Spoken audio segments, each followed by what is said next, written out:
In this video, we're going to go over wrist flexion. Ever go into a push-up position and get any pain or discomfort while in it or after?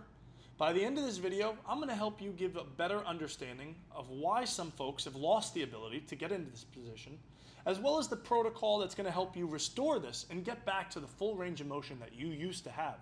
Today, we're going to need a lacrosse ball and a foam roller to go through with this protocol. The loss of wrist flexion over time is commonly due to factors such as lifestyle, repetitive strain, age-related changes, poor posture, or maybe just lack of exercise selection that puts you into this position. If the tissue of the forearm gets tight and the musculature of our hand flexors get overworked, we lose the ability to get into wrist flexion. Many daily activities actually require this movement and we don't even think about it, such as pushing open a door, or using certain tools, or getting up from a seated position. This is also the position that you hypothetically would catch yourself in if you were to ever fall. So think of the probability of getting an injury to your wrist if this isn't attainable. Today, we're going to work on making this position feel more natural, just by following this protocol daily. To begin restoring our wrist, we need to start with some soft tissue work that's going to help us promote some blood flow and increase fluid dynamics to the area that we're going to have to work on stretching out. While seated at a desk with a lacrosse ball in front of you, place your forearm on top of it.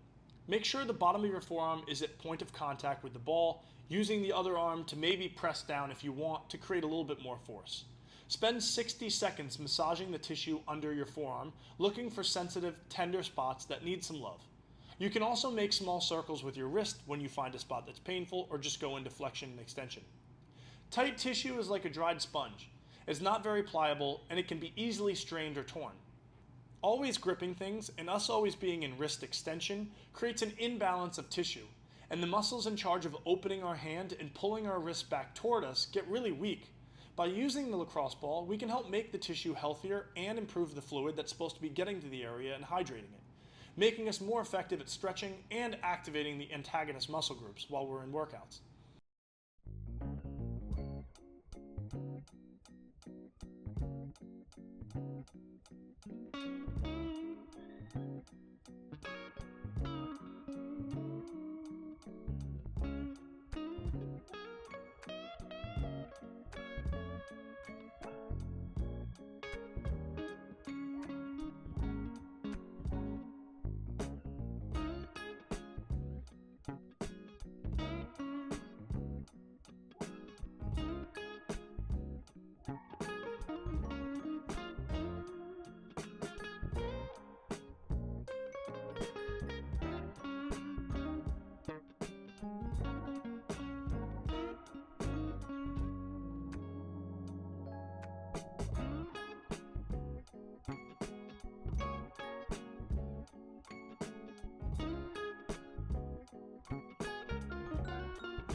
After we've spent time doing soft tissue work, we now want to work on stretching the tissue on the bottom of our forearm so that we can get into a better flexed position.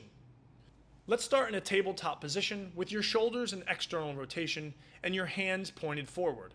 Slowly shift your body weight forward over your wrists. Go until you get a mild stretch on the backside of your forearm.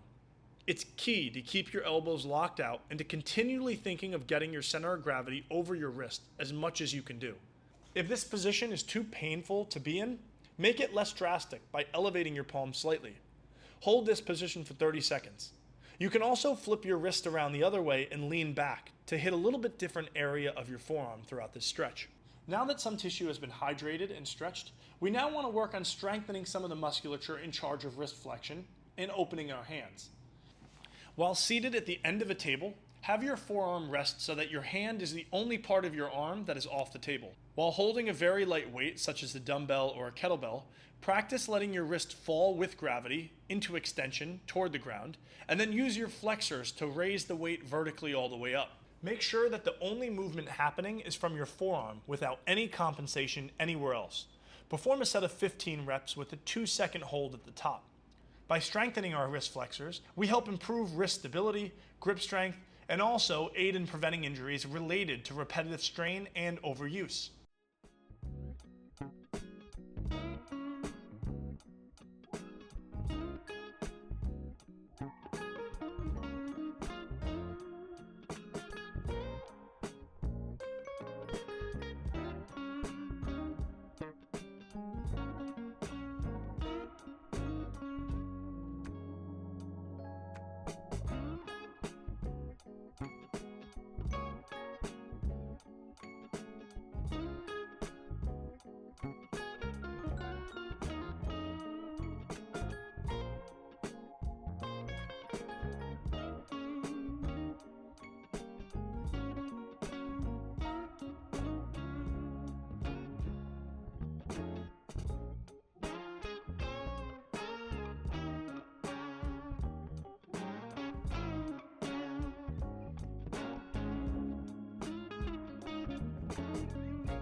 Last but not least, I want us to work on the ability of opening up our hands and working our hand extensors by spreading our fingers with a little bit of load.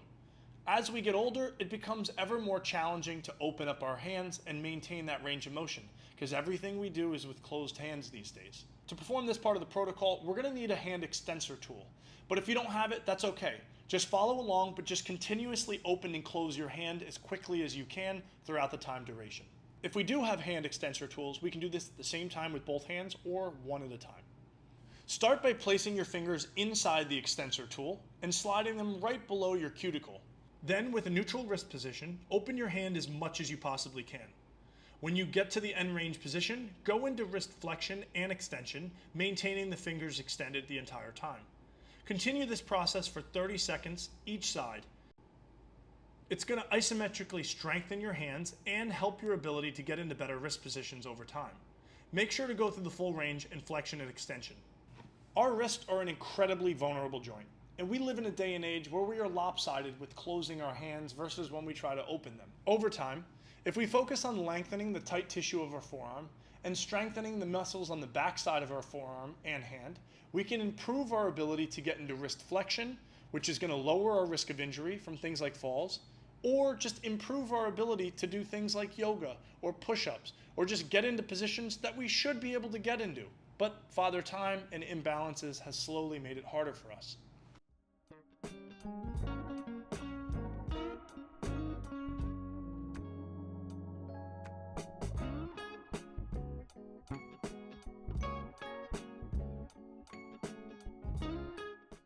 I really hope that this video has helped inform you of what wrist flexion is and how we can improve our ability to get into that position.